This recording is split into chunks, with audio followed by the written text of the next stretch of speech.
This is Heinzie from Harpoons and Beer, and you're listening to the Escape Pod cast. Portions of this program were recorded in front of a live studio audience. I'm heading off with my first order team now, and I'm going to go get myself some Panda Bang action, people! One is a Grand Arena specialist from the UK. The other is a territory battle tactician from the US. Together, there are no signs of intelligent life on board. With both having played this game since launch, the one thing we are sure of is that you will be entertained. The Escape Pod Cast, a service of the Escape Pod Castaways. A weekly podcast about the mobile game Star Wars Galaxy of Heroes. Live from the network studios of Yavin 4, here are your hosts, Neil Andrew Eyre and Paul Anthony. Coming up on this week's edition of the Escape Pod Cast, the future of the Escape Pod is discussed as we make a groundbreaking announcement with a very special guest. We almost had 2 territory battles in a row, until CG fixed their typo. Neil discusses Grand Arena Championships. Psytor sits down with Neil for a one-on-one about his work with the Pillar system, and we talk shop and take your questions on our live 4th segment and talk about breaking news if it happens right here on the Escape Pod Cast. And welcome into this edition, this very, very special announcement edition of the Escape Pod Cast. And Neil, do we want to do the announcement now? Do we want to, do we want to keep people in waiting and do the normal news covering in the beginning?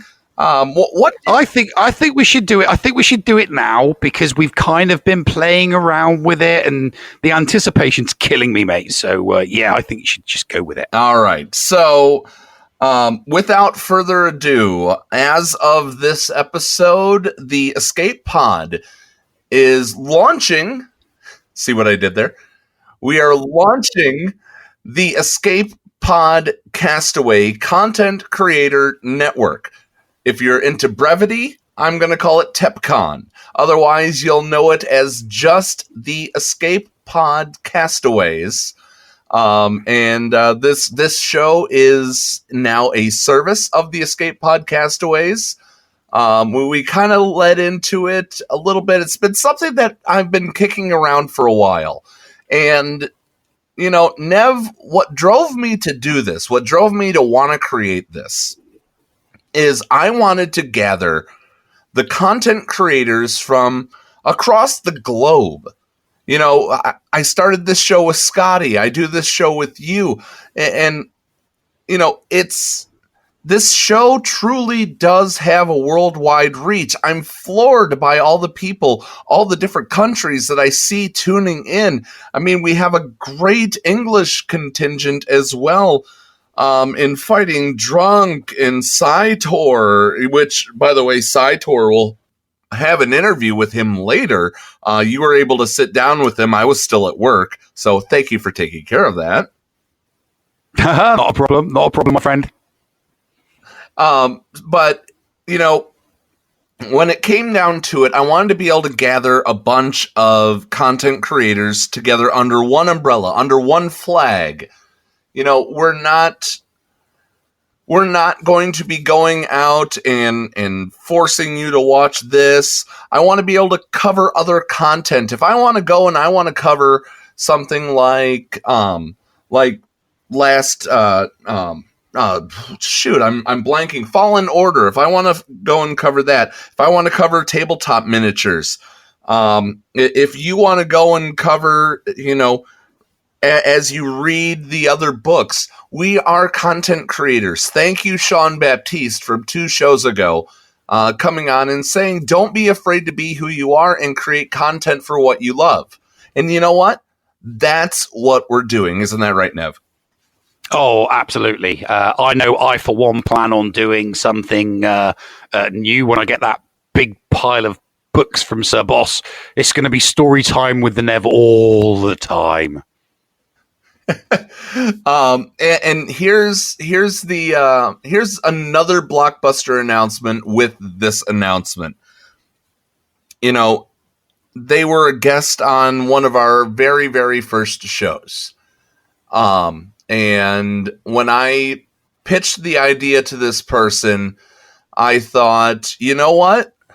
I would love to be able to take their passion, combine it with my passion, and we all work together. Every single content creator that you are going to hear do liners for us. Every single content creator that I'm not limiting our guests to only people that are going to be a part of TepCon. I'm not at all. I mean, any content creator is 100% going to be able to come on this show, whether or not they partner with us, because we are the community channel. That's what we want to be.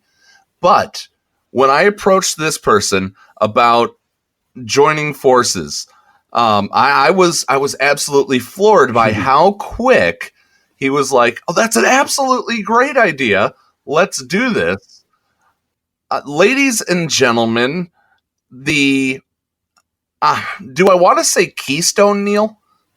You introduce him however you please. You are the master of introductions. He truly is a keystone in the ability to get our name out there, but also exhibit and personifies passion in a positive light. Ladies and gentlemen, in this opening segment, only 5 minutes into the show, welcome Thaddeus from Going Nerdy. Thaddeus, thank you, and good evening. And good evening to you, Paul. Good evening to you, Nev. Good evening, mate. Hello, Governor. Hello, Governor. I have a terrible British accent. I apologize. Thank you is, in short, thank you for having me, both on the show and as a member of TepCon. I am incredibly excited about this. I think, Paul, when you reached out to me, I'd actually been thinking about this for quite possibly years. Not necessarily just with you guys, but building a community of people who are passionate about what they do and what they love to talk about. And when I tell people at the end of my videos to smile and stay nerdy, I mean that. I mean, smile and enjoy being yourself, and don't let people bring you down. And if there's something you're passionate about, go after it, go talk to it. And it is awesome to hear that there's other people out there who have a similar mindset. And I'm just so excited to be part of this. Well, it's not just people with similar mindsets as well, and that's what I want to make sure that I get across. The only similar mindset that I've been looking for in the people that I've been inviting to come into this, and we're gonna make some announcements of other people here in a moment. The fact is, if you're positive and you're not dragging down a community because you don't agree with one thing that a developer or a filmmaker, except for you, Nev, that they do, I want to have you in my close-knit circle, and I want to help promote you and ask that you also help promote other people like you. And you know what? You've been thinking about doing this for years. I'm glad that I'm the one who pushed you over the edge. Yeah, me too. And that's what I mean by that. Not there's a similar mindset, maybe similar disposition. Like when it comes to Star Wars Galaxy of Heroes, of course, there are things that I disagree with, right? There are things that bother me, but why am I going to focus on the negative for something that I love so much? Last night on my live stream, I had you guys come on and we talked about, or we did our first episode of Talking Mando, and we talked about the Mandalorian. And until YouTube abruptly cut us off, we were in the midst of a disagreement. But one of the things that Nev had pointed out was, you know what, he may dislike the sequel trilogy, but that doesn't mean he's going to stop anyone else from liking it or even hold it against them for liking it. he recognizes, or at least this was the opinion that I got from him, Nev. Yeah, no, you're absolutely right. You know, diversity of opinion is the variety of life. Yeah, I married a woman who is just as different as I am, as in almost every possible way, at least when it comes to, like, you know, important things. We get along, we love each other, but we have disagreements, and we can move past those disagreements and still be a functioning married couple, you know? And I think that if we as a society, and I'll stand on my soapbox for a minute, but if we as a society could look past the disagreements, we're going to find things that we agree on way more often than things we disagree.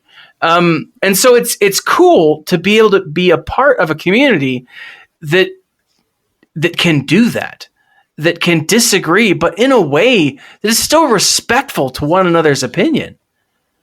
Oh, that's what it's all about. I think that's definitely that's the way I see it going. That's what's going to make the Castaways fun and enjoyable to watch. Is that it's not just going to be a bunch of NPCs. It's going to be a bunch of diverse opinions, all about the content that still all love. All right, okay. It's not diverse in that every single person that's part of the network is going to love Star Wars. We all love Star Wars. I don't think there's going to be any disagreement on that. But we all love Star Wars in different ways. Mm-hmm. And we'll be able to express our love for Star Wars in those different ways, and we'll be able to share that with the community. Yeah, I love that Thad called us an old married couple. You know, we've been doing the show together for 8 months. We've been doing it for 8 weeks now, and we already are bickering about little things, but we love it. We absolutely love it. Yeah, because you have a common bond. Yeah, how boring would it be if we agreed on everything? That would be boring. Nobody would want to listen to that. Oh, do you agree, Paul? Yes, I do. And okay, so what are we going to talk about for the next 25 minutes? You could read some stories, and I can just go, I agree. Yes. Luke was the greatest Jedi of all. When even I don't think that. I'm going to say Yoda. Yeah, no, that's exactly what I was about to say. It is Yoda, in my opinion. Yoda was the greatest Jedi of all. Yeah. That's until we play Jedi Tonight. Fallen Order after we finish recording, right? Don't, that's not fair. Do not be rubbing that in. You know I can't play it because my PC is good enough. Well, I can't play it because I just got home from work on a Friday night. I went and I picked up the game, I installed it, and then I went, crap, it's 6:30 Texas time. I have to go and start playing the show. And I'm not going to do I'm not going to suck any bandwidth away from doing the show while I'm doing this. I know it's a single player game, but you know Xbox Live uses bandwidth. It absolutely does. And I will be listening to the show while I play play the game. No soup for you. No soup for you. So, no soup for you. Oh my god. So here's the current roster, if you will, of members of TepCon, of the Escape Pod Castaways. You ready for this, Thaddeus? Let's hit it. We have the Grand Arena loving Biscuit Weasel. He loves helping new content. You know, like Nev follows the pillar system or horde system. Biscuit Weasel says, "Hey, you're new. You just started playing. You didn't know there was a pillar system. Let me help you." Next up on the list, and you had a hand in this one. I'm going to tell you that right now. One of the other original guests of the Escape Pod cast, and somebody that you helped get to 1,000 subscribers to join the 1K club, Mr. Xylo Takedown. Awesome. Yeah. Love Xylo. So joining TepCon is Xylo Takedown. Now, you know, I did mention that we have a global reach on this, right? Mm-hmm. So I am happy to announce the one, the only Heinzie is joining us from the ANZGC, the Australian legend maker, as I call him. He guest hosted one of the shows here with Scotty and I before Scotty, ended up in space. Well, that was your fault. You killed him. It was not my fault. I did not kill Scotty. Well, I didn't see you, but didn't see you banging down the hatch to stop him from hitting the button. Yeah. Go listen to episode 30 right now. Go listen to episode 30. Stop. You go in timeout, Nev. You go listen to episode 30. I was banging on the hatch, telling him to not push the button. Now, I got to say, Paul, this is audio, and so you could have been banging on, like, the kitchen counter, the galley counter, and pretending that it was the hatch. We don't know, man. I mean, I'll give your stream. Go watch your stream from yesterday. I don't do this show in the kitchen. That's true. That is true. I will watch the stream until it gets cut off abruptly. Yes. For a policy violation. I am a rogue.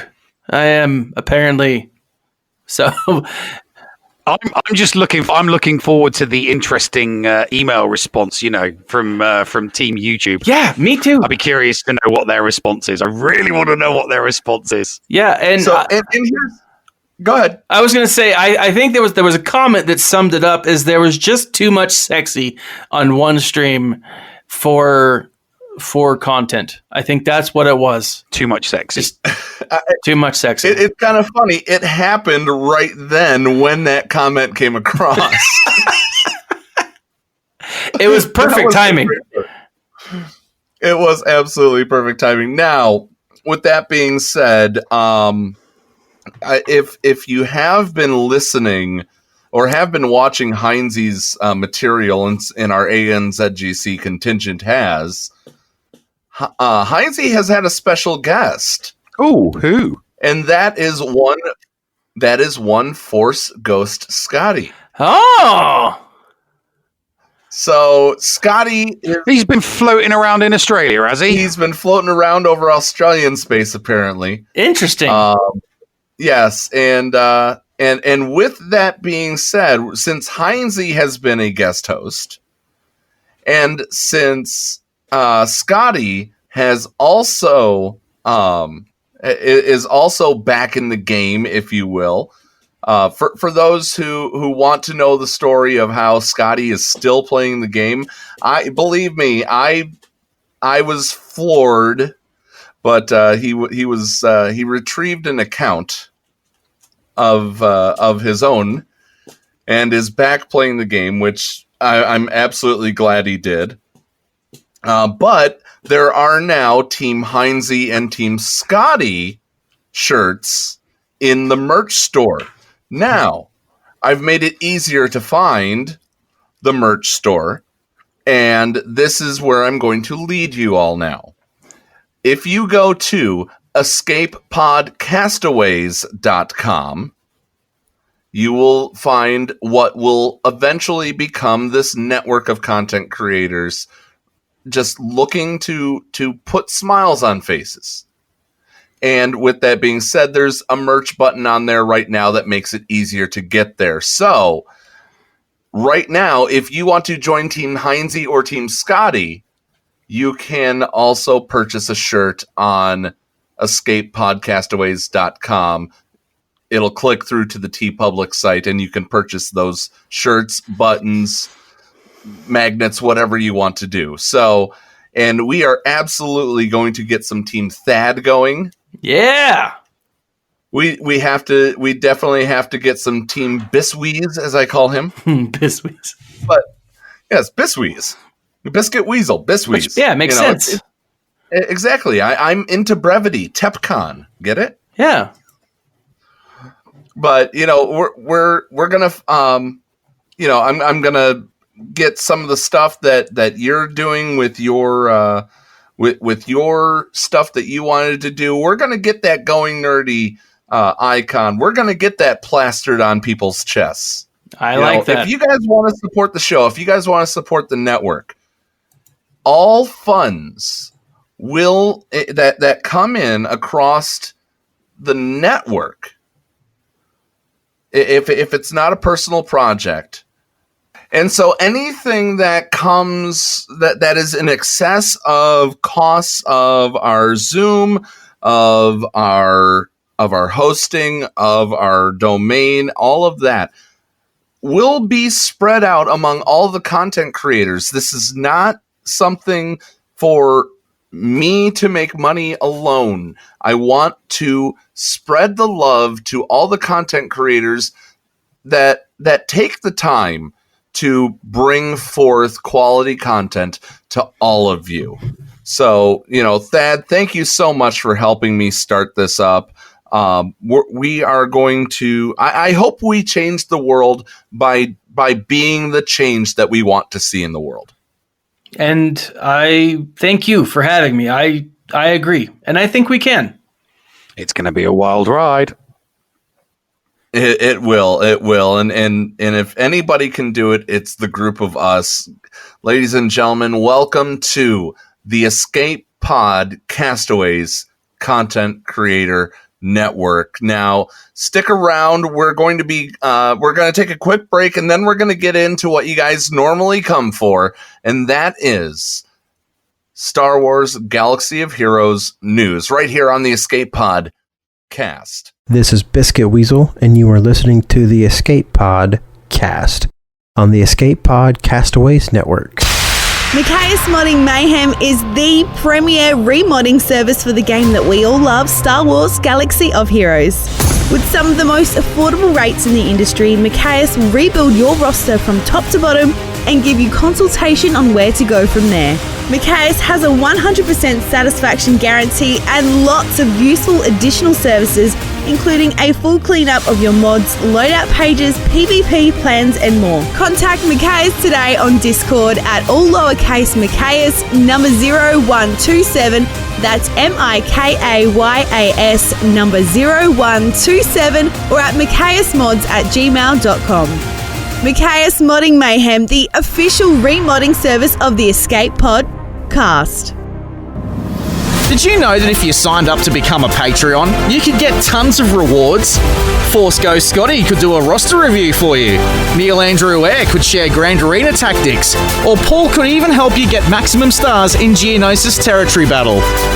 And you even get access into the after show. Sound good? Sign up to be a Patreon today. For as little as $2 a month, you could unlock a ton of potential content and also get closer to the hosts. Head to patreon.com/the Escape Pod to sign up. Hey there, Escape Podawans. Everyone's favorite llama here to remind you that the Escape Pod Cast is on social media. That's right, we're on Facebook, we're on Twitter.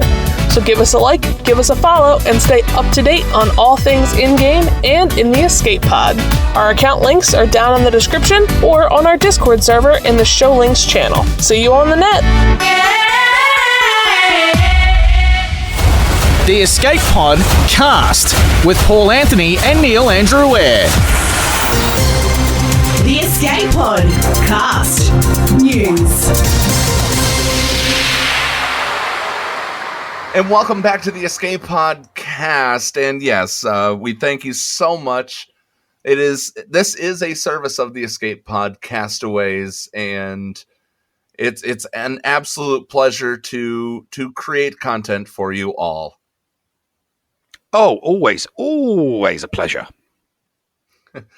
So, this week was kind of a slow week, Nev. We anticipated the release of light side territory battle information all this week, and right at the end, they came along and they said, "Well, guess what? You're no longer you're not going to see." Even though they said light side territory battles is coming. They still haven't given us anything. Yeah, they said that it was coming in October. Yeah. Then they pushed it back to November. And we're halfway through November already. Yep, and so we have another Separatist Might coming on the 18th. Now, when they initially announced this, they then had they did Imperial Retaliation on the 18th, but that they had scheduled still on the calendar. They had Rebel Assault scheduled for the 25th. I was excited that we were going to be able to do a light side Hoth territory battle the week of Thanksgiving. I was excited for this, and then they changed it, and no, it's dark side back to back. Imperial Retaliation was on the 5th. It's going to happen again on the 18th. With that being said, it does look like they're going to run light side TBs concurrently and dark side TBs concurrently. So if there's a group that is heavily dark side, they can't continue on, doing dark side TBs back and forth between the two.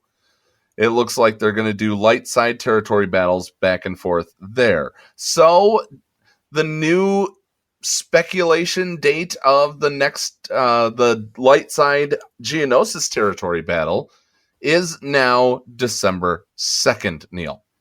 Yeah, well, I mean, they do always throw up there before they put the calendar out that, it's subject to change. So, I mean, we don't normally see a huge amount of change, but, clearly the devs aren't ready to throw us that light side GOTB just yet.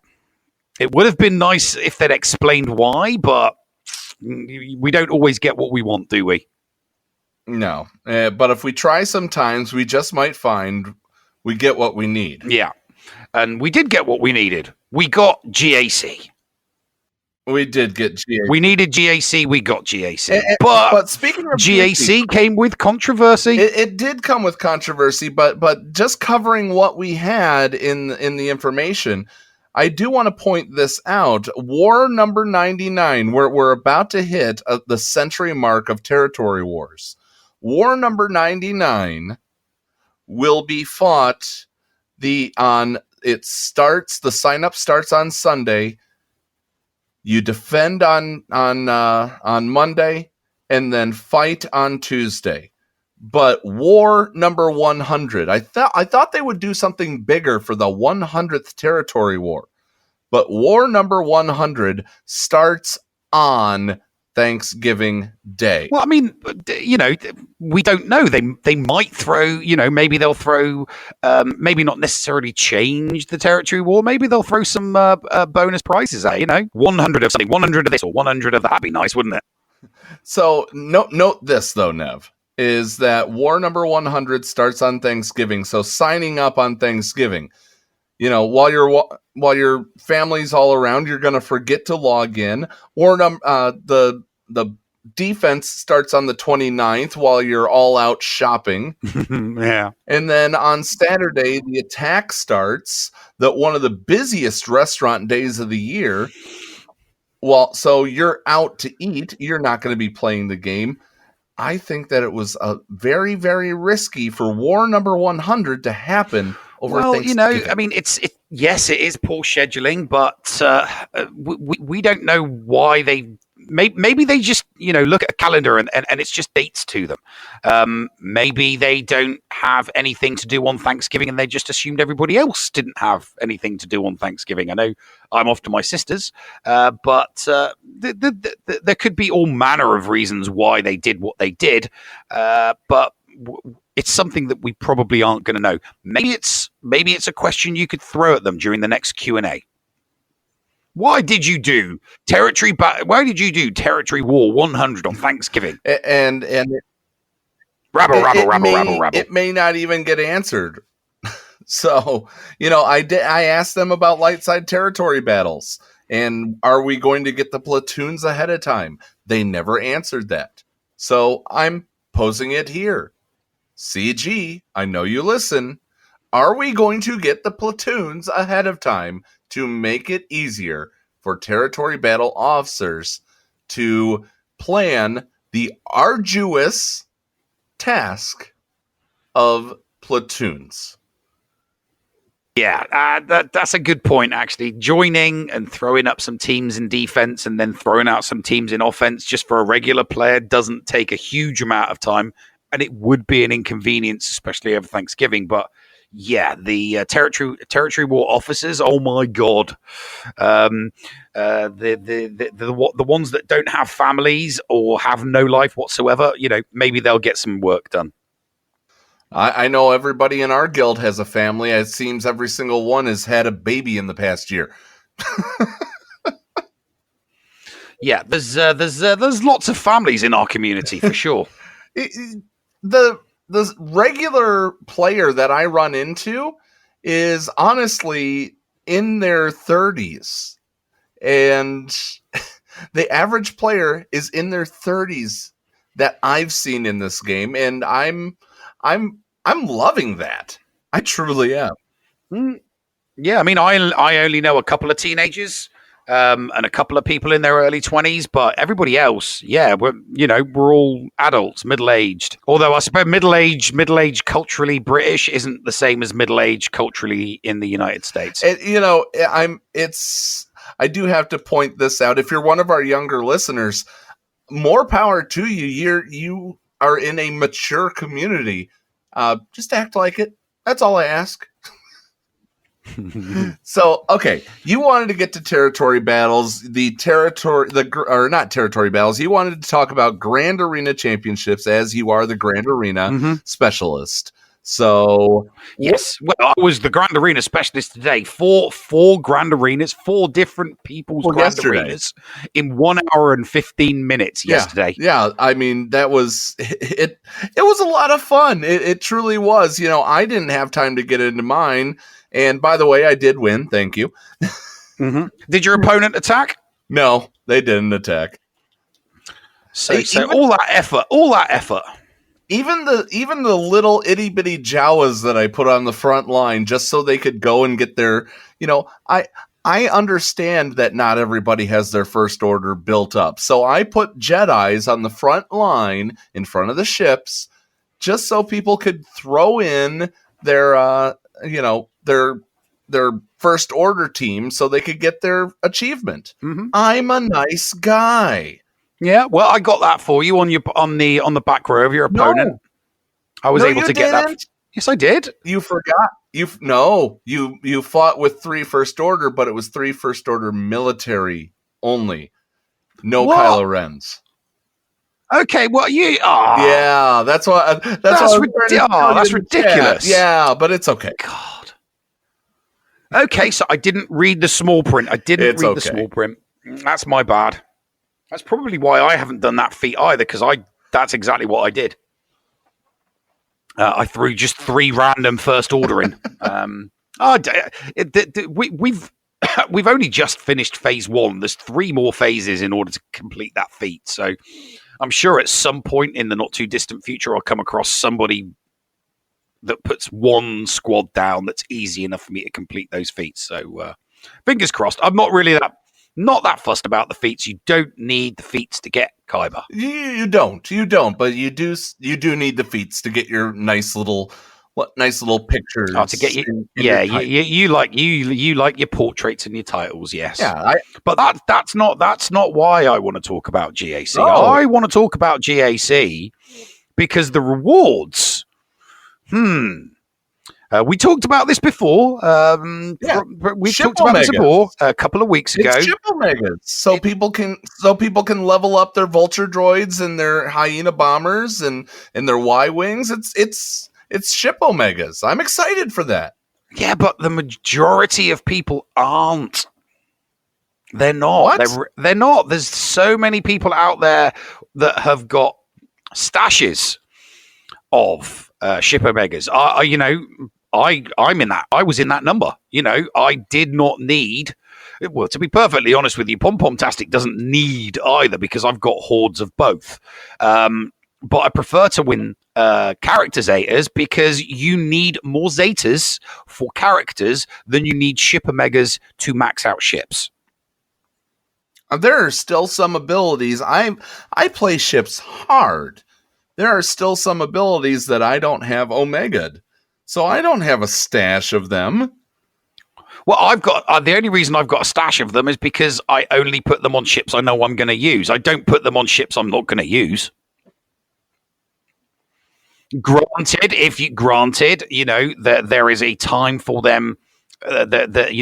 Multiple ships are required in territory wars. I will give you that, but it's a hell of a lot of resources for one feature of the game. In GAC, you only need a defense and an offense.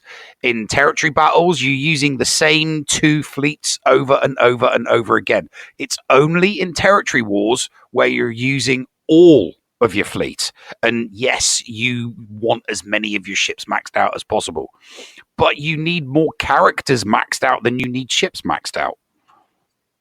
And that's why I think it's disappointing. There's the ship raid coming, Neil, and people are going to be like, oh, I need ship Omegas. Why can't I get ship Omegas in my Grand Arena Championship soon? And that's fine. Once they bring in a ship raid and they do ship Omegas as a prize for GAC, then nobody will complain. But there's no need for them now, which is why people are whinging and moaning and complaining, and I'm one of them. I've always complained about the championship rewards being weak. And I threw up a response to a post on Reddit earlier on this week. Somebody was talking about the rewards for the end of phase results, the end of phase prizes, and I had to agree that even though I still love GAC and will continue to play GAC, nothing is going to change there, not one little bit. That doesn't stop me being critical of the fact that the prizes for the end of phase battles are weak. That is weak. Ship Omegas, great. Not as good as Zetas, though. I like absolutely getting Zetas, but it's not a make or break. I want to be able to do more. People need to focus more on ships, in my opinion. Well, and don't get me wrong. I think that people will. People will focus on ships. It's just that ships need to be better before people are going to focus on them. And it could be that when they finally bring out that ship raid in either the third or the fourth quarter of 2020, that every time after that, people are going to concentrate on ships. People may concentrate on the crewless ships. People might decide, I've got that ship at 7 stars. I just haven't done anything to that crew. I need that ship in the ship raid, so they'll work on the crew. And that is the kicker as well. That's another reason why the Zetas still need to be the rewards in GAC, because the majority of the ships that are probably going to be required for whatever ship raid still need better crew. And if the crew isn't good, then the ship isn't good and it's not going to be as successful in the raid. The Zetas only add one speed to capital ships. The Zetas add, I think it's 2 speed to the the crewed ships. And I think that the ships we're going to need for the raid are going to be crewless ships. They would need more in order to justify that. Here's the thing, right? We know that crew that are Gear 13 and with the tier up on the relic, they make the ships better. We know that. People who are investing in characters, taking them to Gear 13 and investing in the relics also want to invest in the Zetas. There's not going to be, more people are going to go for crew. More people are going to want to Gear 13 and do the relics on characters that have Zetas, and they won't want to. Maybe some people will, but the free-to-play player isn't going to want to make that investment on said character if they can't also Zeta that character. So it's kind of it's a package deal. they'll look at a character and go, if I'm going to go all in on that character, I'm going to go all in on Gear 13, I'm going to go all in on the tiers, and I'm going to go all in on the Zetas. But if they don't have the Zetas to do it, they won't invest in that character to Gear 13, and they won't invest in doing the Relic. So there are lots of little reasons, there are lots of facets, and I think that now is just the wrong time to change the rewards.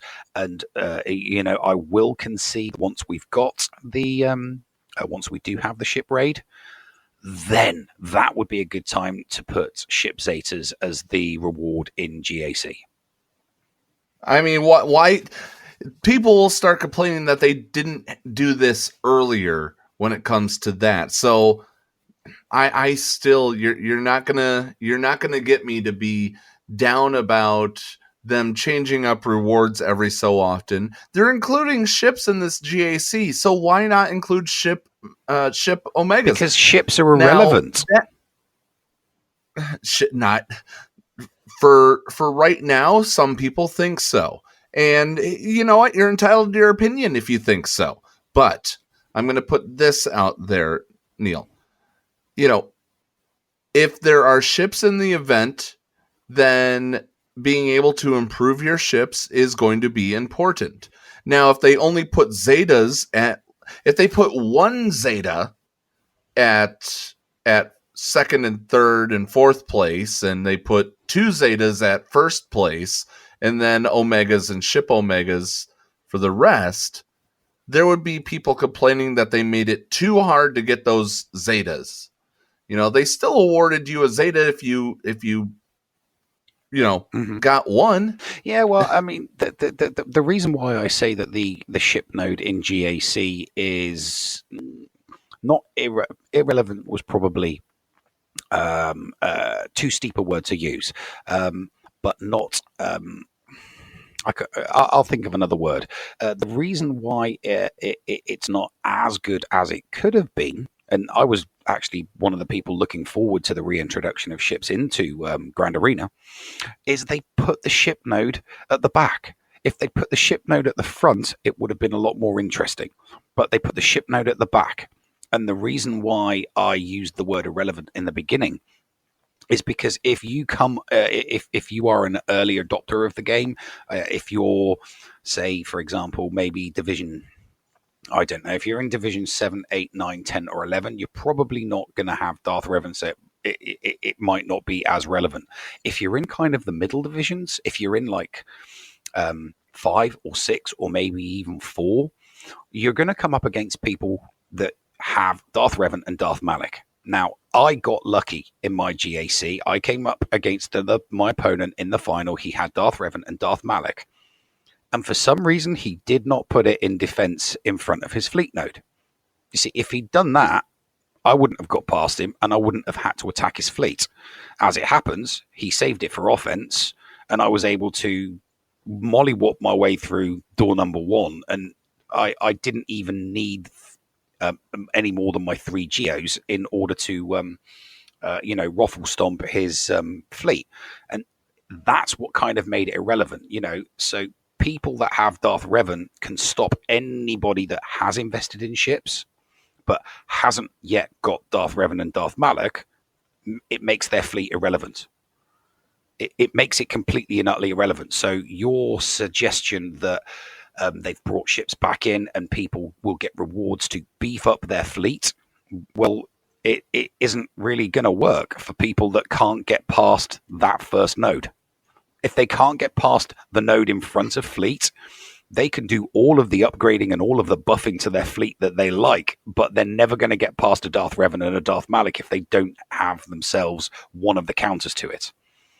And like I said, I was fortunate. I got lucky. My opponent didn't put them in defense, but I was prepared. I was preparing to, only be able to clear 2 of the territories, and I got lucky. But so I would caution you in saying it's good rewards to allow people to work on their fleet and upgrade their fleet. It's no good for GAC though if you can't actually get to the fleet node. You catch my drift? Yeah, and this is an idea that I had that off the air, I did talk to. I did end up talking to Carrie about on our 16th episode, and she loved the idea, but it would be too hard to put into practice. But I think they could do it now. You know, my thoughts for Territory Wars at Grand Arena is our areas are shaped are circles, right? The whole place you're attacking is a circle, right, Nev? Yeah. So I thought, why not make those planets? And you had to have a boarding party to get to the surface. So the front lines should be the ships, and then you have the ground battles. Yeah, I mean you see, that wouldn't work, because if somebody has MILF and someone doesn't, they're not going to get past the fleet, and they're not going to get onto the planet. And likewise, if someone's just got MILF and they come up against someone with Negotiator, they might not then make it to the planet surface. I'm happy with the current GAC format. I just think that they need to. Why not just make one territory, make the fleet a completely independent territory that can or cannot be attacked? So you don't need to go through door number 1 in order to attack fleet, because it's a fleet node. Any fleet node can attack any other fleet node at any time. You don't have to go through a territory in order to unlock and be able to attack the fleet node. It's just attackable because it is a fleet node. That I would prefer to see something like that. How's that strike you as an idea? I mean, it would be great. You know, we have 3 separate groups in territory battles. So yeah, I mean, ship, ground. I mean, I'm not suggesting that the ground one be changed. You know, so the bottom 2 territories, I'm not suggesting that they be changed, because it adds that it adds that element of tactics, and it adds that element of strategy to the game that makes GA brilliant. But I'm just talking about it in all fairness. You know, if there's one fleet node and you can't get to it because of characters in front of it, it kind of removes the whole point of reintroducing fleet back into GAC.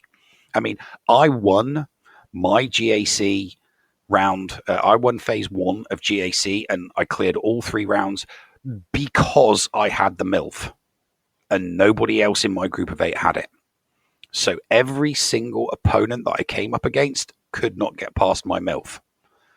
But I don't think it would be fair if they couldn't even get to my fleet because they couldn't get past, because they couldn't get through door number 1.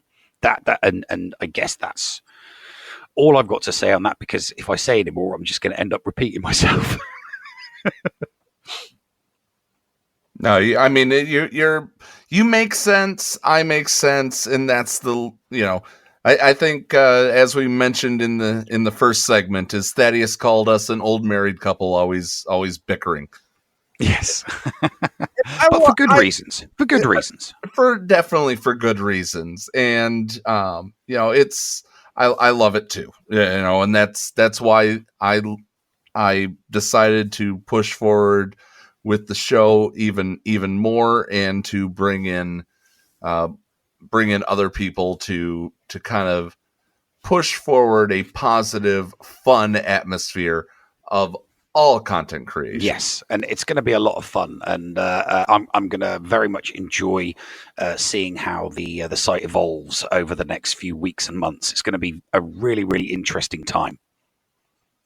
There's not much there right now, but I promise more is coming. As soon as we figure out, as soon as we find the web developers, as soon as we find all these great people, we want to be your place to go. So we thank you for listening in right now, and stay tuned after the llamas, after the story time with the llama. we're going to get into Nev's solo interview that he had with Psytor, as we promised. Now we just need to figure out what we're going to do for next week now, don't we? Yes, we do. It's going to be interesting, but we always come up with something good. Oh, that is absolutely correct. Stay tuned.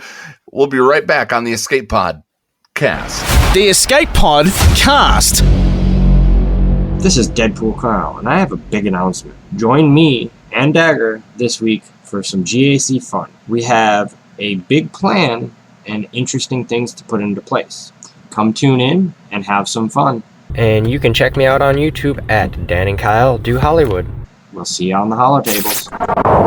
Does your guild want to tap into their full potential in Star Wars Galaxy of Heroes? Yeah! For as low as $1 a month per guild member, your guild can unleash the power of the game in ways you never thought possible. Ooh. Track your arena movements, guild progression, and much, much more. Contact ShittyBill and get one of his shitty bots on your server today. Just look for him on our Discord server and tag or message him for more information. The link for our server is below in the description. Shitty bots, don't let the name fool you. The Escape Pod Cast for Kids. It's really cool. Hello, Escape Padawans, and welcome back to Storytime with the Llama and the Escape Pod Cast for Kids. I'd like to preface this week's episode by saying I'm going to be speaking more towards the free-to-play and smaller spenders with this topic. It won't really apply to the whales and krakens starting new accounts.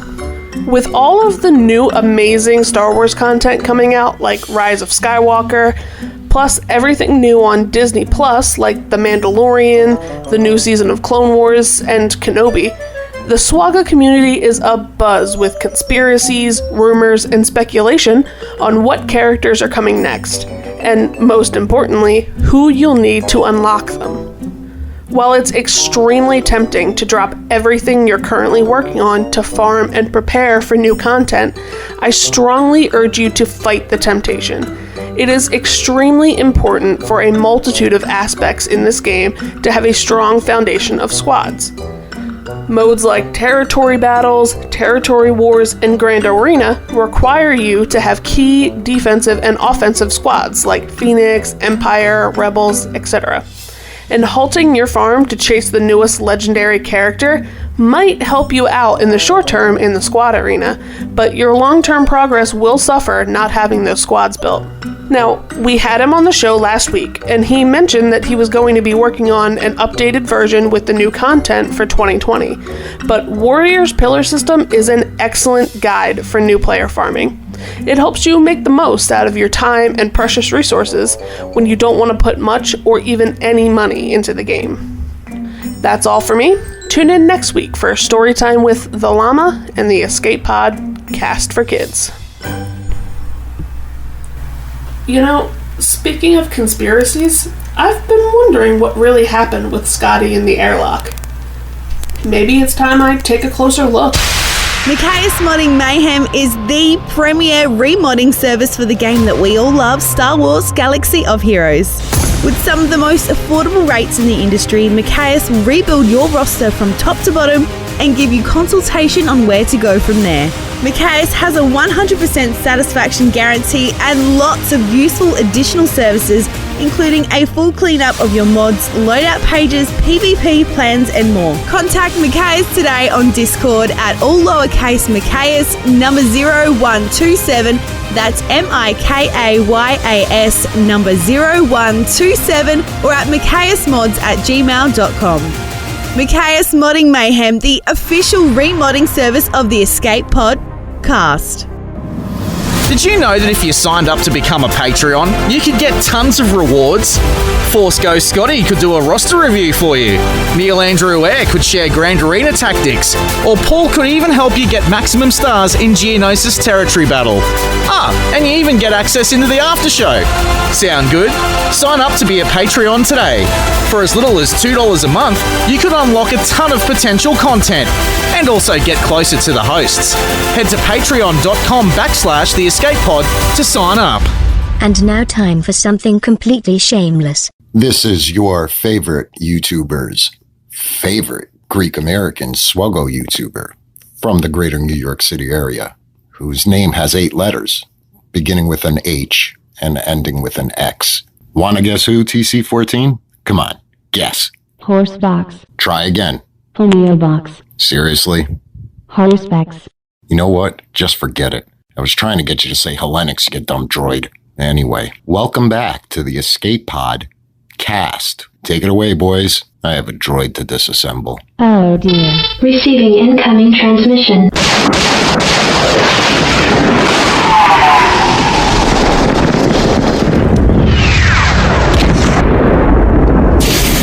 Receiving incoming transmission.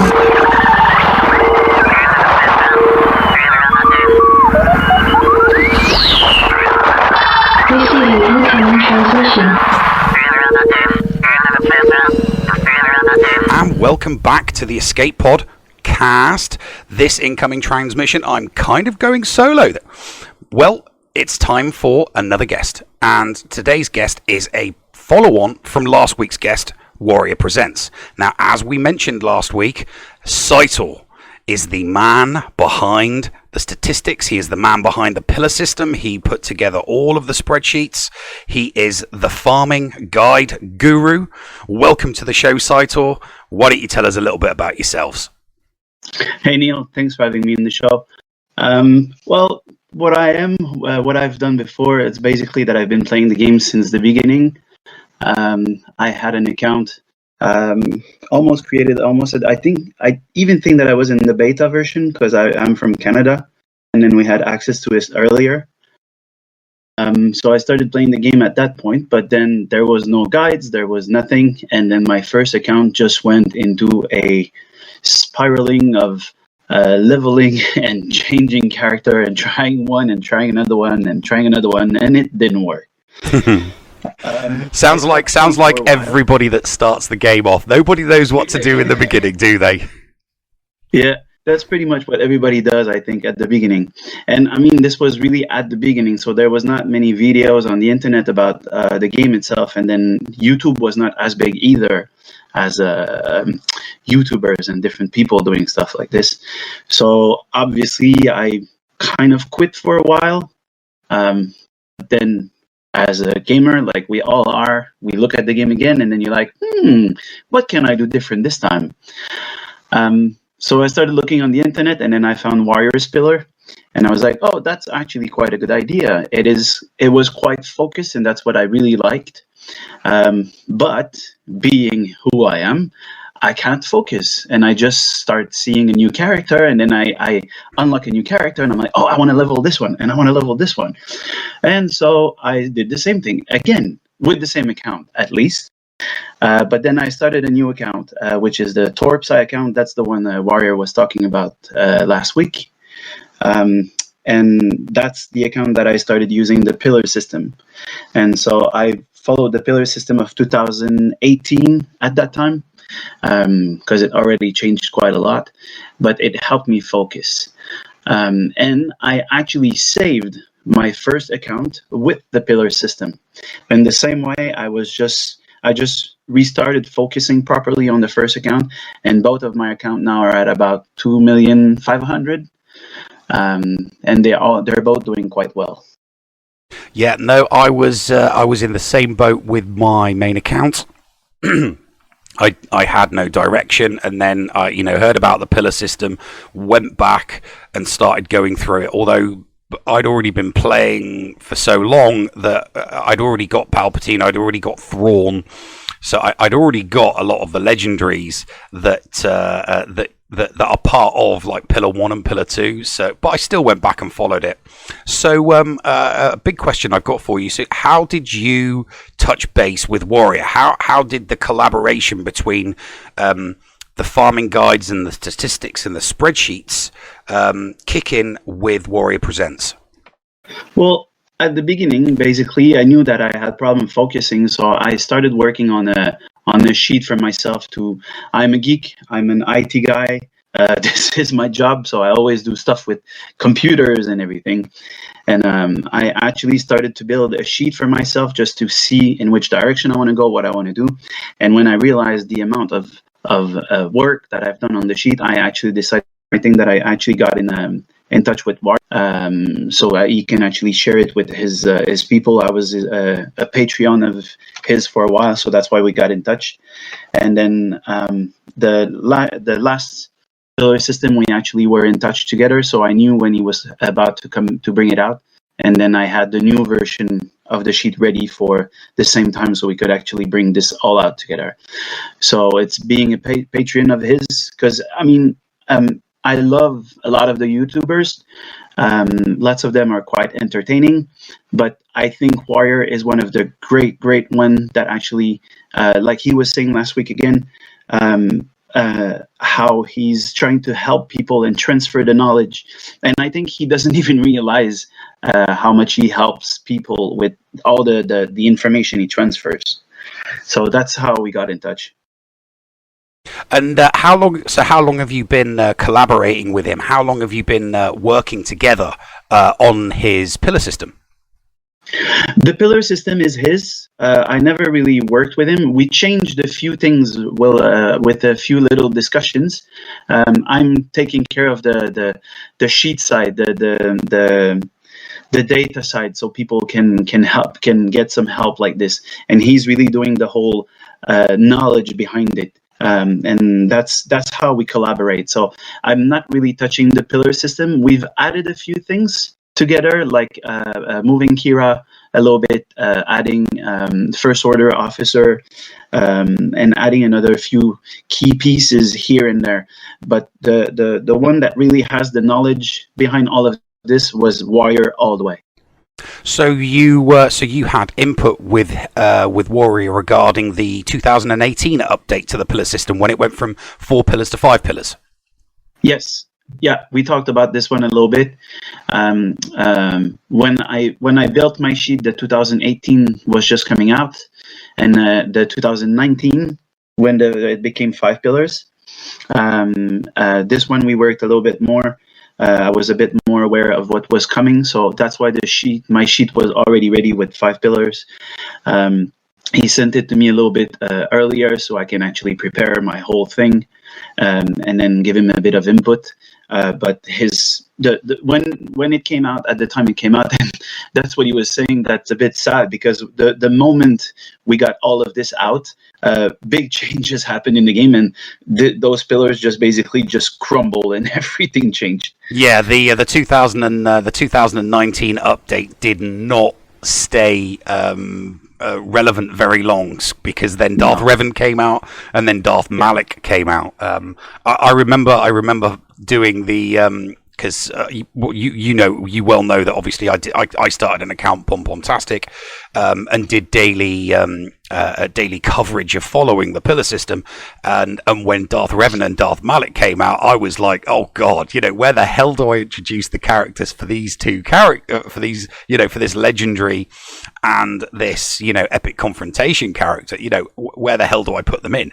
And I kind of did an episode where I just slotted them in between pillar 3 and pillar 4, but as you're well aware, we discussed very briefly with Warrior last week exactly what he was going to be doing with the update for 2020, and obviously there were no specific details as to exactly what he's going to do. It was more of a general conversation, knowing exactly what new legendaries are going to be included in it, because since the 2019 update, we've had Darth Revan, Darth Malik, we've had Padme, we've now had a Separatist rework, we've had a clone rework.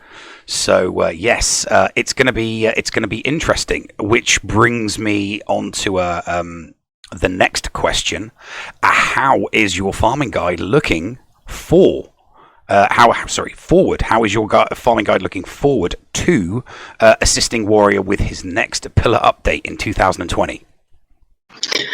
Well, we haven't talked about the changes that he's thinking of implementing, or which direction you want to go, because there has been so many things, and with the new movie coming out really soon,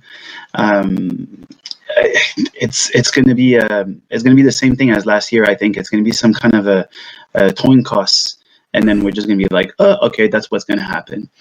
And what I know is that we're going to probably talk about like, are we still going the same way? Is it still the best way to start?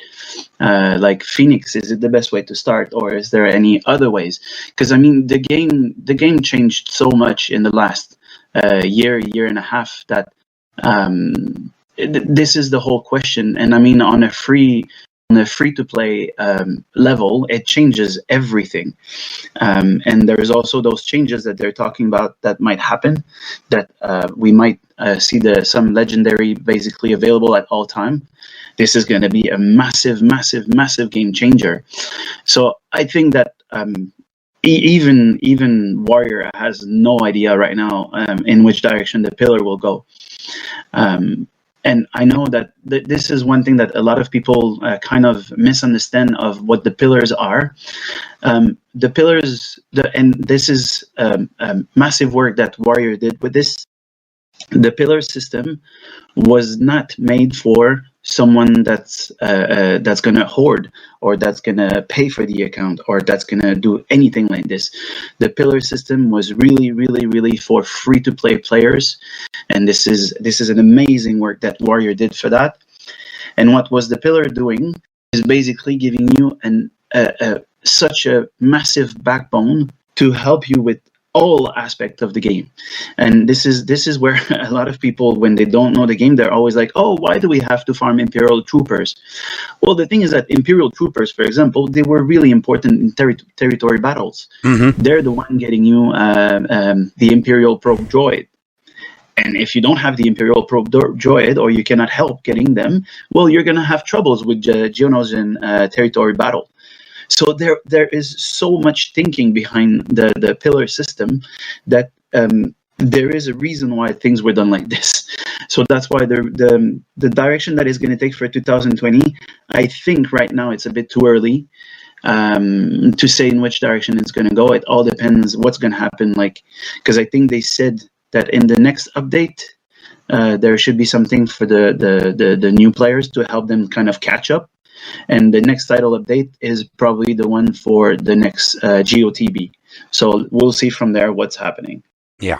Well, I mean, as you said there, the pillar system and the farming guide provided within the pillar system was geared towards A, free to play, and B, a lot of the characters in there were also geared towards the Hoth territory battles. And now we have the Geo territory battles, which, yes, they still require light side and dark side characters in order to progress through those territory battles.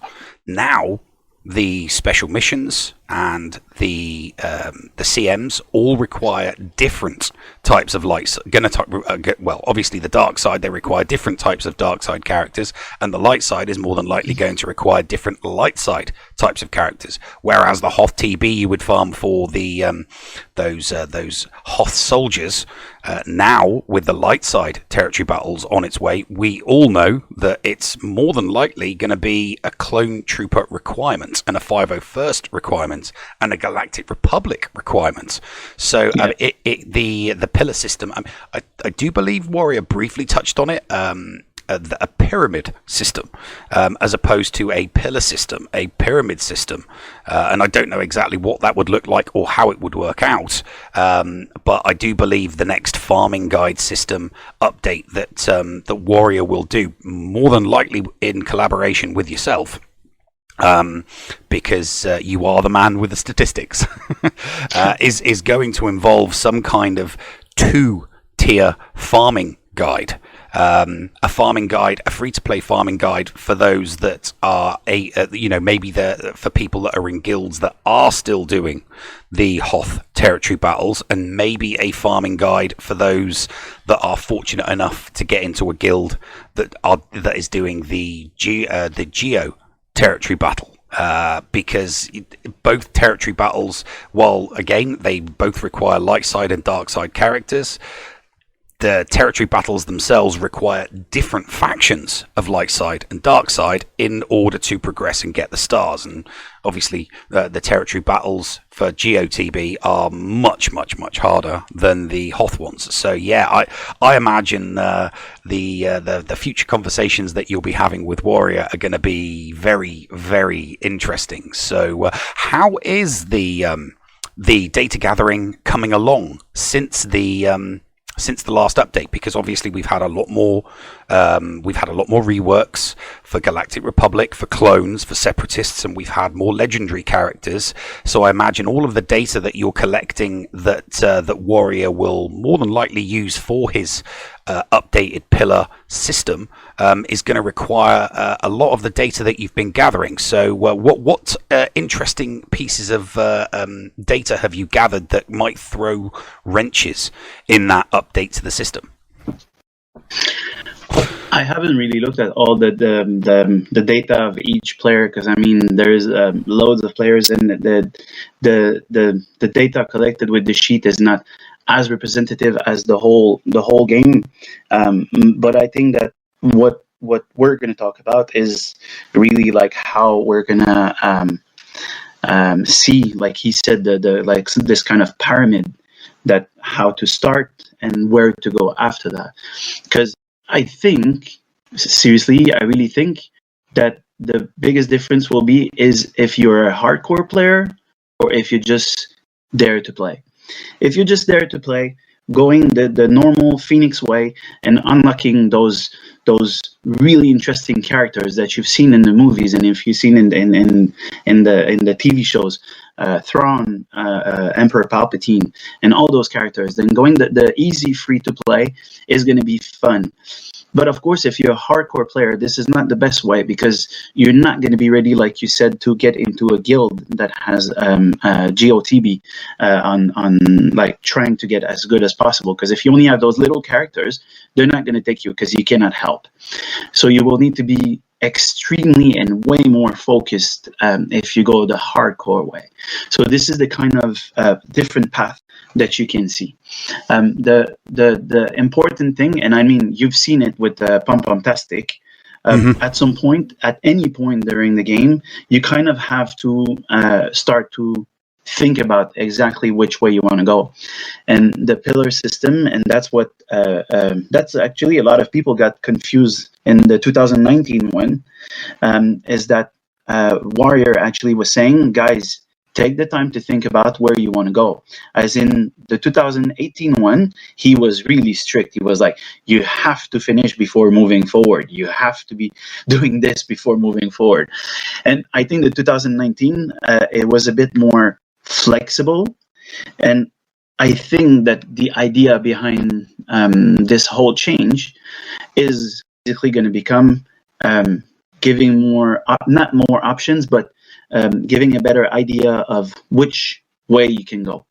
Oh yeah, without a doubt, the big change, the biggest change from the 2018 to the 2019 pillar system was the application of the pillar system, and the fact that Warrior was saying quite upfront that you must be fluid, you must be flexible with the farming guide. So if you are farming pillar 1 and you need to and you haven't quite finished it and you need to move on to pillar 2, move on to pillar 2. If you're trying to complete a faction, then move on to pillar 3. I mean, I was for the longest time I can remember, once the pillar update came out, I was very, very fluid. I mean, I do recall farming from both pillars 2 and pillars 3 simultaneously, whereas obviously with the 2018 version, we did not have as many features in the game in 2018 as we did in 2019, so it required a more rigid farming system. But then we had GAC, obviously back then it was GA. We had the Grand Arena introduced into the game, and the Grand Arena did then require a little bit more fluidity with the farming guide, because as opposed to just sticking to the rigid pillar system, which would have meant you might only have 4 characters from a faction ready to rock and roll at the end of Pillar 2 before moving on to Pillar 3, you might have required farming characters from Pillars 2 and 3 in order to complete a faction, which would then be one of your teams in the Grand Arena. And then we all know what happened where later on in 2019, Darth Revan came out, more new characters came out, we had Scoundrels, we had more Jedi Sith coming out, and the whole system just kind of exploded. But it was still a solid guide for the free-to-play player. So I'm going to move on to something else regarding the farming guides and the pillar system, something that has a lot of fans of the pillar system have been crying out for since the most recent update in 2019 is a ship pillar, some form of ship farming integration into the pillar system. Now, you and I have offline briefly discussed this. Is it something that you've discussed with Warrior in any future updates? No, not yet, but I know already, because this is something we've talked about before, and he said it himself last week. He's still really good with ships, and that he was saying it that he's actually quite into it, and he knows what he's talking about ships. The thing with ships, and I think that's always coming down to it, is that you if you want to stay focused on what you're doing, you have to be able to kind of create a balance between the ships and the characters. So if you're a new player, if you're trying too much to go at the same time with ships and characters, if they don't fit, it is going to become difficult. It is going to become overwhelming, and it is going to become this chain reaction that you just get enough of the game and you're like, oh, I hate that game. And you're at level 50, you didn't even start the game yet. No, I quite agree, and I think the farming guide has become very, very different from the pillar system, especially regarding one specific faction, and that would be the Separatist Geos. Yeah. Because prior to their rework, people didn't really fancy farming the Geo ships because the Geo characters themselves weren't particularly worth it.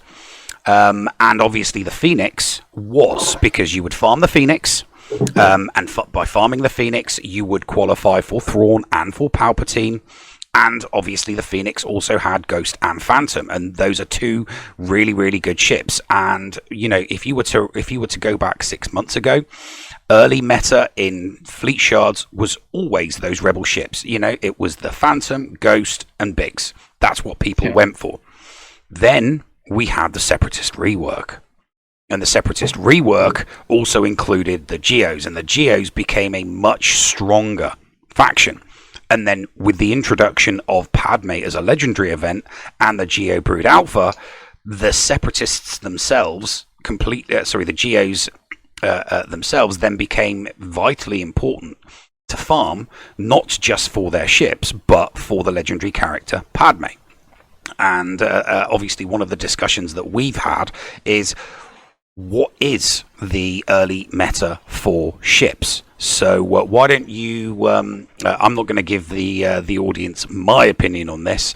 They've come to listen to yours. What would be your opinion regarding the Geo ships and farming those Geo ships and those Geo characters?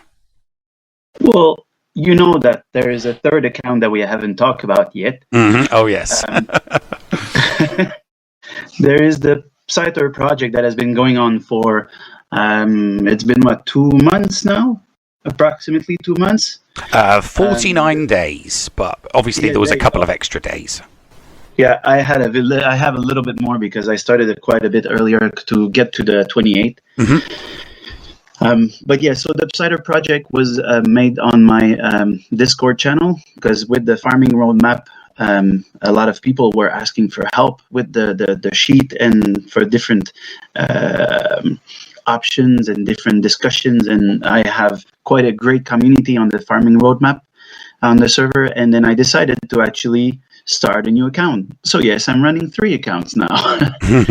And the new one is actually going this way. Because it was a big discussion we had if the separatists and the geos were actually a great way of going to start. I'm a big fan of the original pillar system because it makes sense to start with it, and a new player will actually have some really important characters. But going the separatist way, it is surprising. I am doing quite well. I am staying in the top 50 of Arena without even too much struggle. Everybody was scared of the Phoenix before when they started, and well, the Separatists can handle them quite well. With the Geospy that can almost annihilate the character, and the debuffs that you get from Count Dooku and all of them, it's really, really good. You just have to learn how to play with them, but they're really interesting. And when it comes to ship, what we were talking about, they are an absolute nightmare to go against. It is amazing. I have them to level 75 now, and I am staying first without even any struggle. There's only one more guy that is in my shard. He's called Elanda.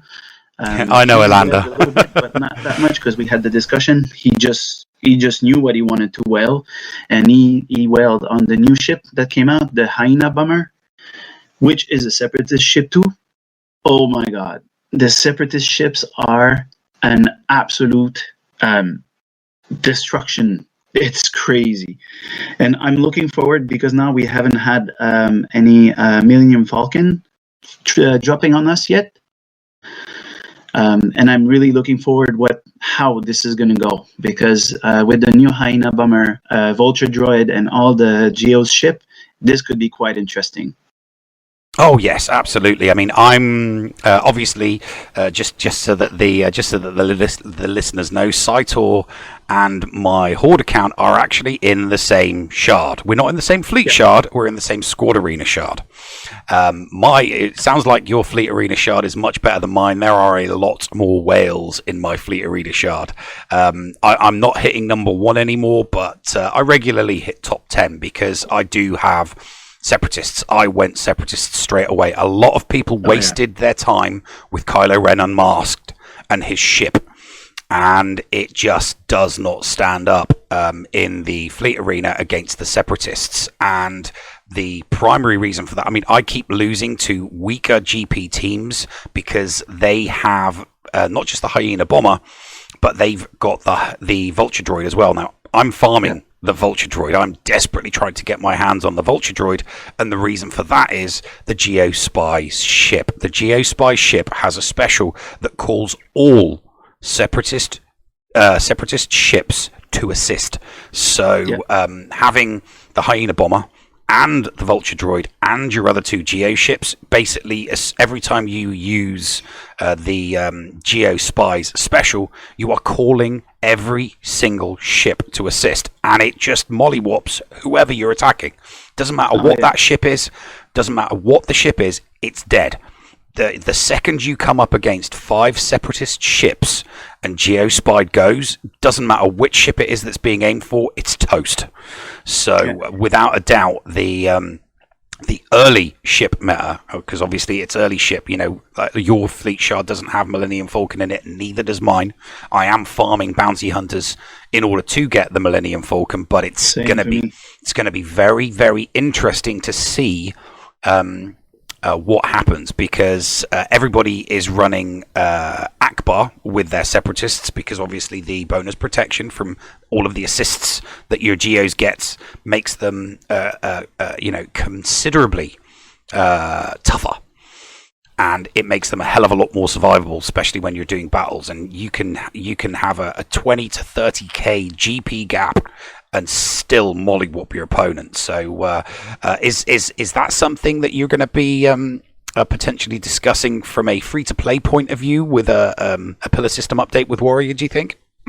Well, I mean, it will most probably be in the discussions for sure, because if we want to focus on the ships and everything, for sure, it's going to have to be taken in consideration if we match the ships with the characters, because if you don't, you know fairly well, you've done it yourself, if you lose focus, it is going to be difficult.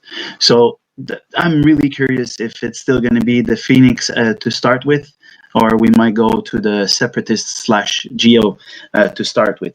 I'm actually quite curious because I'm doing really, really, really well right now. I was level 73 when Padme came out, and obviously I could not do it because tier 5 was an absolute nightmare, and it's way, way far ahead from me. So it's not going to be an easy unlock, but I could go all the way to tier 4, which shows how strong the Geos are and the Separatists. If you learn how to play them, they are amazing. I'm actually hoping to make a few videos of Galactic War with them to show how to play with them. So the pillar system aside and the farming guide aside, would a top tip for anybody new coming into the game be to go for Separatists, specifically Geos and Geo ships? With what I'm doing now, yes. I can tell that if you are going to play the game seriously and you want to be into a competitive guild and you want to go in a way that's going to allow you to actually be good in squad arena or fleets, going Separatists will be a great way to start. My Psytor account is going quite well. This is not even a question. Well, that's a brilliant way to end this interview. Top tip from Psytor: if you're new to the game, go for the Separatists, go for the Geos, and go for the Geo ships. So just before we end this little segment, Psytor, why don't you tell everybody where they can get in touch with you and how they can see your data sheets and your spreadsheets for farming guides? If you want to reach me, you can come on my Discord server. I'm sure that we're going to be adding it in the description or something like that. Oh, we will be putting it during the airing of this segment. We'll put it in the listeners' lounge so that people can go and join your Discord. Yeah, and then you can join me on my Discord account, Psytor, Psytor, number 4176, and I'm always there to help and answer any question that you may have with new accounts or information about anything. Well, that's brilliant. Thank you very much for coming on the show, Psytor. My pleasure. Excellent. Right, okay, then, ladies and gentlemen, Paul will be with me as we go to the bridge live after these extra special few messages. Please come back. Stick with us here on the Escape Pod Cast. This is Heinzie, and you're listening to the Escape Pod Cast on the Escape Pod Castaways Network. Machias Modding Mayhem is the premier remodding service for the game that we all love, Star Wars Galaxy of Heroes. With some of the most affordable rates in the industry, Machias will rebuild your roster from top to bottom and give you consultation on where to go from there. Machias has a 100% satisfaction guarantee and lots of useful additional services, including a full cleanup of your mods, loadout pages, PvP plans, and more. Contact Machias today on Discord at all lowercase Machias number 0127. That's MIKAYAS number 0127, or at machiasmods@gmail.com. Machias Modding Mayhem, the official remodding service of the Escape Pod Cast. Hey there, Escape Podawans. Everyone's favorite llama here to remind you that the Escape Pod Cast is on social media. That's right, we're on Facebook, we're on Twitter. So give us a like, give us a follow, and stay up to date on all things in-game and in the Escape Pod. Our account links are down in the description or on our Discord server in the Show Links channel. See you on the net! Did Did you know that if you signed up to become a Patreon, you could get tons of rewards? Force Ghost Scotty could do a roster review for you. Neil Andrew Air could share Grand Arena tactics. Or Paul could even help you get maximum stars in Geonosis Territory Battle. And you even get access into the after show. Sound good? Sign up to be a Patreon today. For as little as $2 a month, you could unlock a ton of potential content and also get closer to the hosts. Head to patreon.com/The Escape Pod to sign up. This is Deadpool Kyle, and I have a big announcement. Join me and Dagger this week for some GAC fun. We have a big plan and interesting things to put into place. Come tune in and have some fun. And you can check me out on YouTube at Dan and Kyle Do Hollywood. We'll see you on the holotables. The Escape Pod Cast. The Escape Pod Cast. The Bridge. And welcome back to this groundbreaking edition of the Escape Pod Castaways presents the Escape Podcast. Neil, nice job, man. Your first solo interview, and you knocked it out of the park. Psytor, thank you so much for coming on. It was a pleasure to have thanks you. a lot for coming on, Psytor. Yeah, so, Nev, we've announced a lot of things today. If you are in our listener lounge, if you have any questions, throw them up. We will get to them in this segment. There's talk of, not talk. There is the fact that they had a few glitches in GAC, but they didn't have to cancel it. That was essentially just the stuff that came through while we were not live. What other glitches? What other glitches happened in GA? I mean, I know that the glitch regarding joining and then not getting placed in a group still hasn't been fixed because that happened with one of my accounts. Thankfully, it wasn't Pom-Pom-tastic, but that did happen with my Merc account. So it happened to me again. So twice in this GAC alone? No. Okay. It happened it happened with phase 2 of Pom-Pom-tastic's account. It's happened with phase 1 of my Merc account. All my other two accounts, the one that I play on my iPhone, that one was fine. Joined, got placed in a group. Pom-Pom-tastic joined, placed in a group. Merc account joined, didn't get put in a group. So I guess obviously the odds of it happening to you increase if you've got more than one account. If you've just got one account and you just play one account, you'd be annoyed if it happened to you. But I'm not overly annoyed because it's just my Merc account. Obviously, I was annoyed when it happened to Pom-Pom-tastic. So yes. So what are these other glitches? The odds of having multiple things happen to you do increase when you have multiple accounts. I'm just saying that's math, Nev.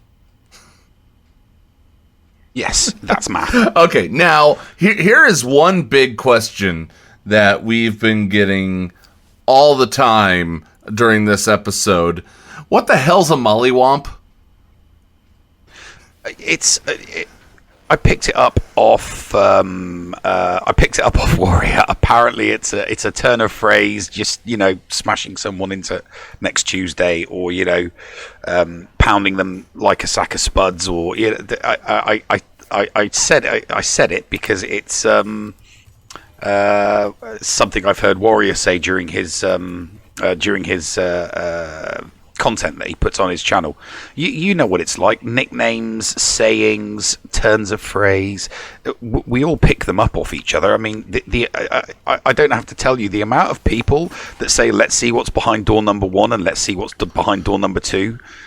There's so many people saying that, and I was like, really? So a couple of people obviously heard me do it, and then other people have said it, and other people have said it, and Arnold says it, and Mobile Gamer says it, and Xylo says it. I've heard so many people say, let's see what's behind door number 1, and we all pick up these little, idiosyncrasies off each other, and Mollywop is something that I picked up off Warrior. Okay, so there you go. If we ever have Warrior on again, we ask him what Mollywop is.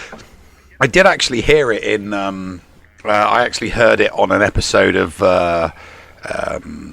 Jessica Jones. I did actually heard the phrase used on Jessica Jones. It's like when Urza says jabroni, get this jabroni out of here. I thought that that was something that was from his from his neck of the woods. But then I started rewatching the TV show Parks and Recreation, and they say jabroni in it all the time. So it's these sayings come from all over the place, I guess, don't they? Yeah, I certainly hope that Biswees does pick up. That's the coin of phrase that I want to corner. I want bacon sandwich to pick up. Because I think it's perfect. It's a perfect nickname for the Y-wing, the bacon sandwich. Oh no, I was talking about the Castaway biscuit weasel. I want Biscuits. I know you were talking about biscuit. Yeah, you want to. But biscuit, the BLT, the BLT Y-wing. I mean, how far have you gotten on it? Did you complete the seventh? Tier with any of your accounts? Oh yeah, no. I completed the all the tiers with my main account. Good. But I haven't done I wasn't able to do the bonus one with my. Wasn't able to do my bonus one. Sorry, the bonus tier with the Pom-Pom-tastic. So I've got a ship I'm now not going to use, and I just, I'd like to use it on the. I'd like to try it on my Horde account on the Nev. But the thing is, there would be no point in doing it because in a few days I'm going to have the Vulture droid and. I can only put 5 ships out because I can only call 2 reinforcements because my Akbar is only 4 stars. Okay. So I'm going to start with the Geos and then I'm going to call in my 2 droid ships. So I'm not going to need the bacon sandwich for quite some time. Well, Ryrock in the listener lounge does mention that it is the BLT-B. Now, if we're math-minded, that's the BLT minus B. So technically, this ship is not a bacon sandwich at all. It is just lettuce and tomato. Yeah, and I don't like lettuce or tomato, which is why I just have a bacon sandwich. Well, although if I'm feeling that's fresh, not what the Y-wing is. I might do. I don't care. Let's see whose nickname sticks: bacon sandwich or BLT. Bacon sandwich, BLT. I mean, there's more syllables in my nickname, so it's hardly a nickname. Because there's more. It takes longer to say bacon sandwich than it does BLT. But yeah, we'll see. I mean, Boss Anakin and Bitch Anakin really didn't take off, did it? Here it did. It certainly did. Yes, here. Well, here it. I mean, it certainly does here. It certainly does here. It's not as it's. I don't know. It's nice to have a marquee for a change. I enjoyed the fact that hey, it was a marquee, free ship. None of this having to spend hundreds of crystals to refresh cantina nodes for a galactic chase on a ship. I absolutely hated those things. I said, please go back to a marquee, and they listened to me. CG listened, and they returned ships to marquee. I'm loving it. They already had announced that they didn't listen to you because of the fact that they made the hyena marquee or a chase. No. These big tech companies, they can switch on microphones and they can switch your camera on. So they were clearly listening to me. And reading my mind, and they were like, "Oh, quick! We'll steal that before he says it." So yeah, that's what happened. They read they just hacked into my computer and they saw me doodling on my pad and looked at the camera and it's like, "Oh, really? Yeah, that's a good idea. Let's steal that." I'm absolutely sure that's what happened. So they next thing they need to be listening to me and release a character or release the ARC Trooper in a galactic chase, right? No. I'm hoping that Galactic Chase is done. I really hope that Galactic Chase is done. I'm hoping that the bacon sandwich is their way of saying we're going back to Marquee. That's what I'm hoping for. That's what I've got my fingers crossed for. Just give us the goddamn free character. All right. So how's the Horde account coming? It's coming along quite well. I've had a little bit of difficulty these past couple of weeks getting into the top 20. But that's just because as we get closer to level 80, I mean, most people are in the mid to late 70s at the moment. These separatist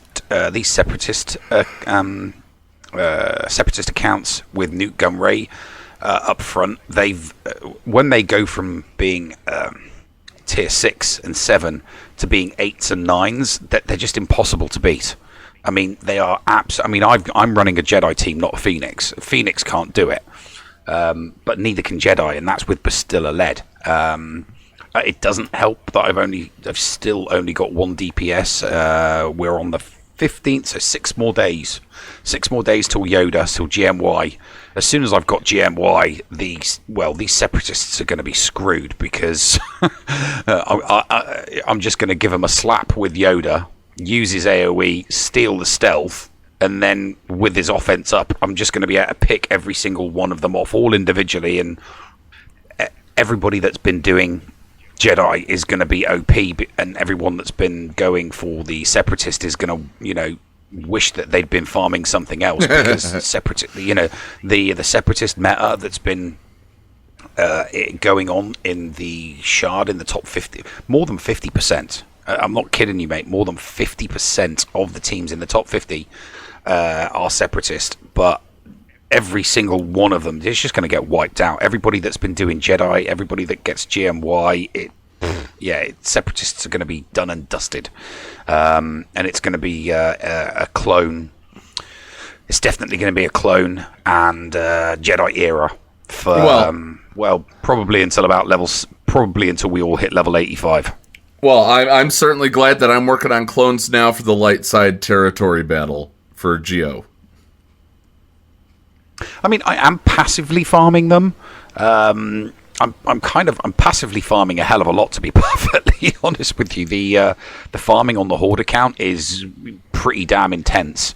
I'm farming a lot more during these early stages with the Horde account, with the Nev, than I was when I first started Pom-Pom-Tastic. Because when I first started Pom-Pom-Tastic, it was the 4 pillars, and I was stuck in that very, very rigid farming method.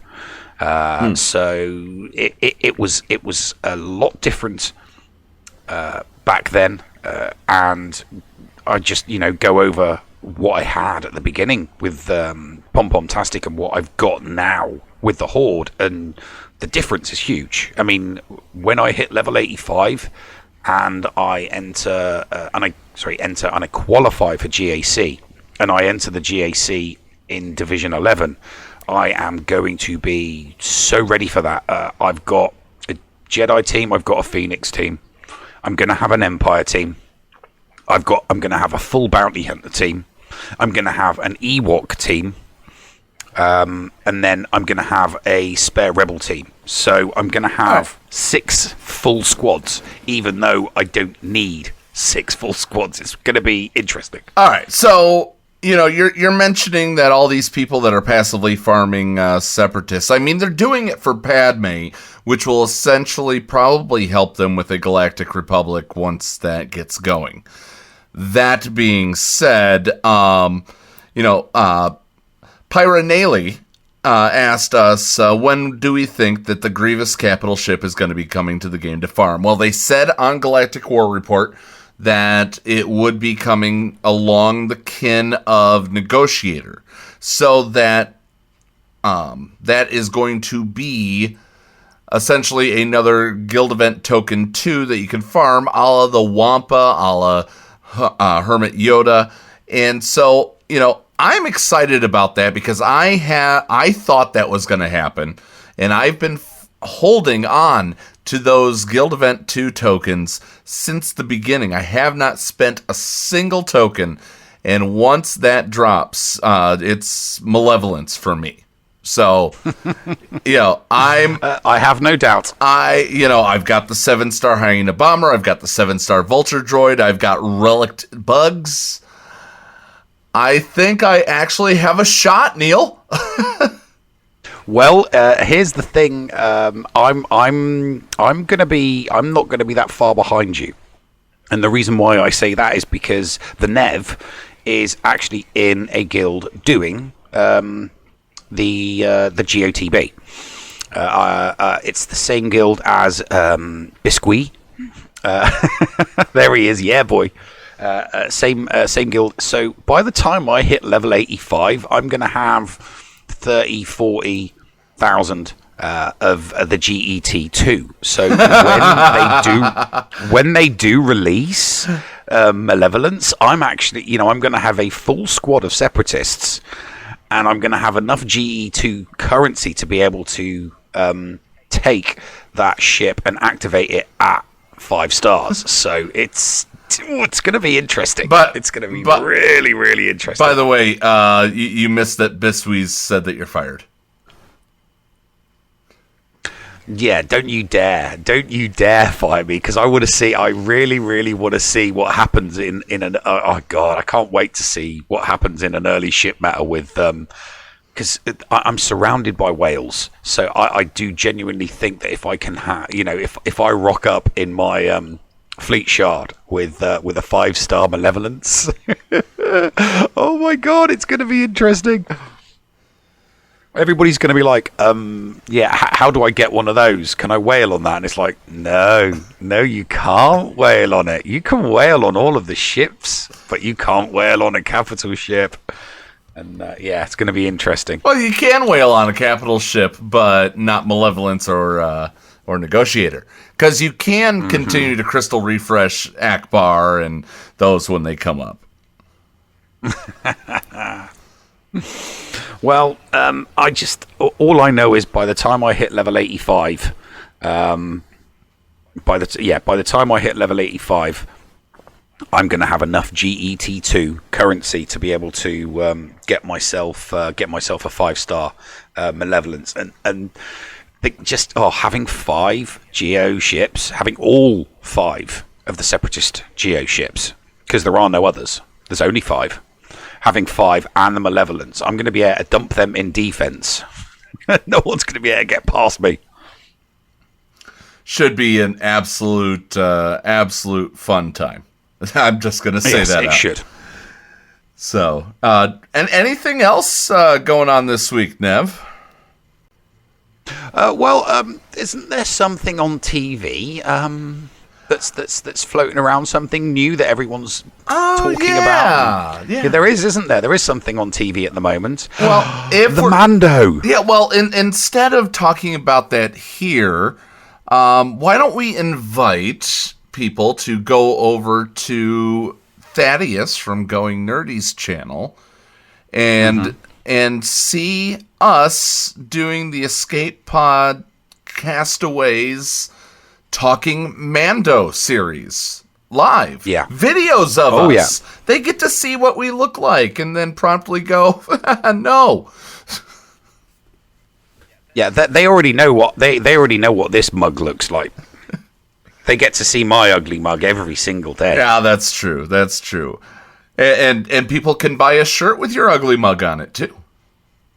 Yeah, they can get a shirt with my ugly mug on it as well. You are currently outselling me. Just so you know.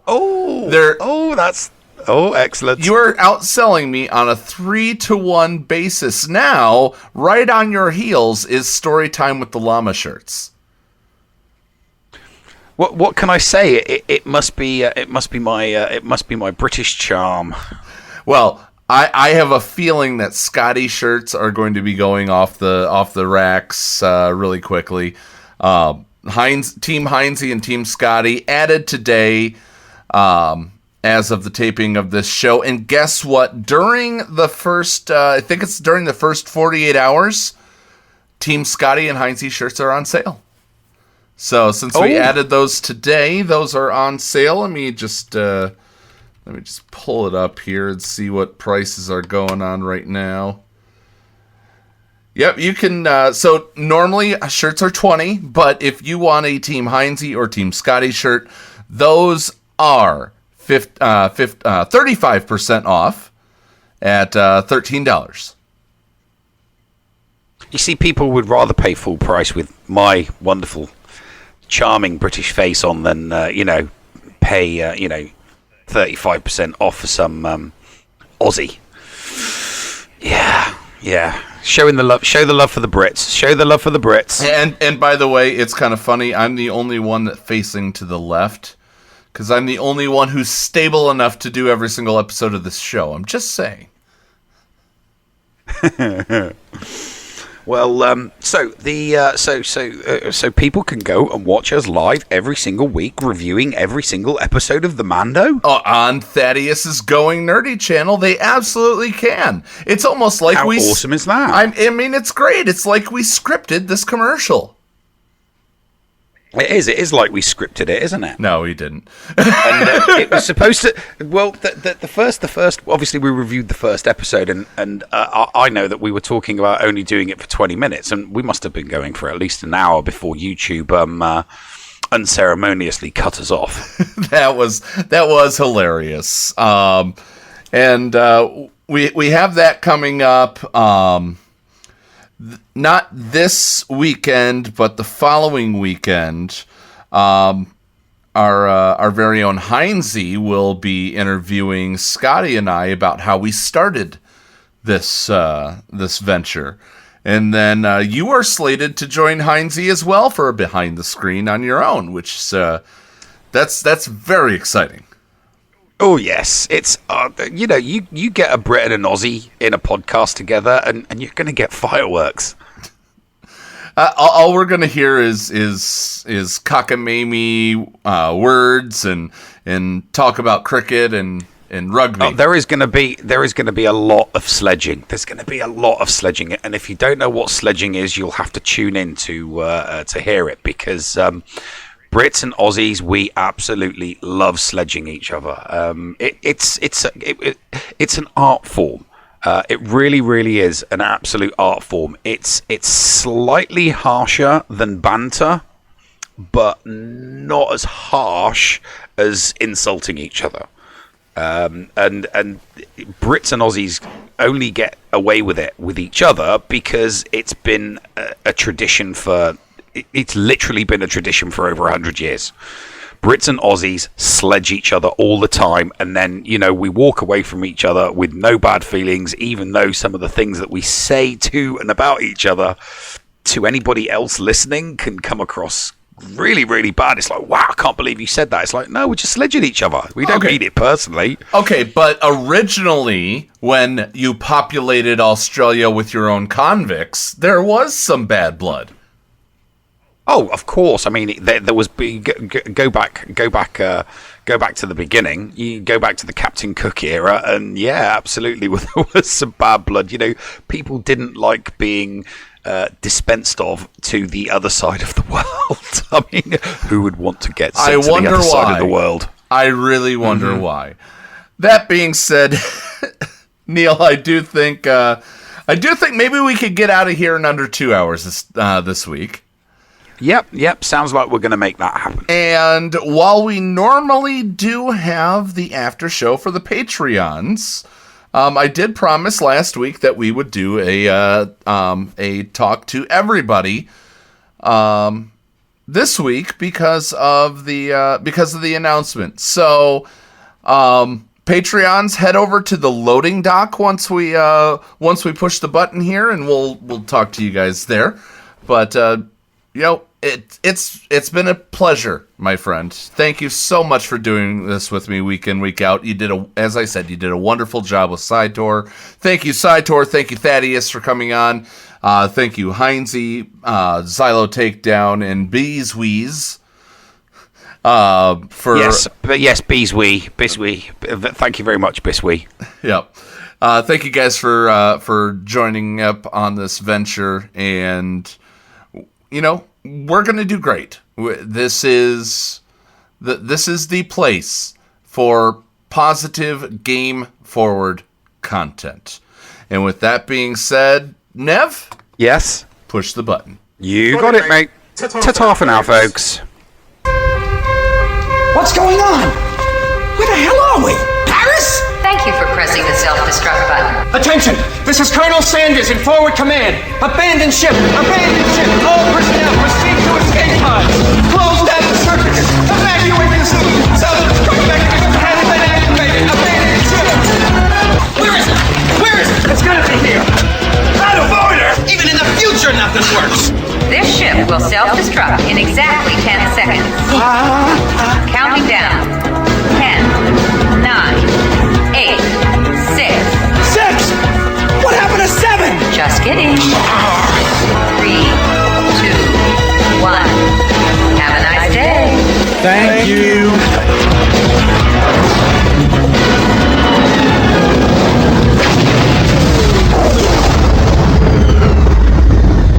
Hello, friends. This is Thaddeus from Going Nerdy. The Escape Podcast was filmed in front of a live studio audience full of tweaked out murder bears. Sit, Ubu, sit. Good dog.